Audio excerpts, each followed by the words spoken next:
Сәлеметсіздер ме, құрметті көрермендер, каналымызға қош келдіңіздер. Әлемдегі және Қазақстандағы жаңалықтарды алғашқылар қатарынан біле отырғыңыз келсе, арнадағы подписация және бір ғана лайк түймелерін баса отыруды ұмытпаңыздар. Ал ендеше бастадым. Демалыс күндері ауа райы қандай болады? Қазгидромет РМК 13-15 сәуірге арналған ауа райы болжамын жариялады. Синоптиктердің болжамынша республика аумағының басым бөлігі әлі атмосфералық фронтальды бөлімдердің ықпалында болады. Осыған байланысты тұрақсыз ауа райы болады.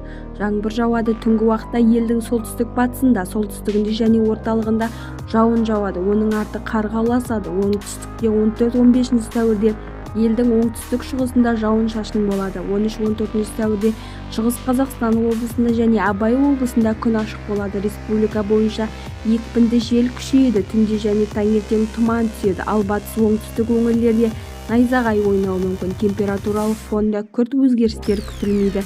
Бізді тамашалауда жалғастырыңыздар. Біз сіздерге ең жақсы ұсынамыз. Сау саламатта болыңыздар.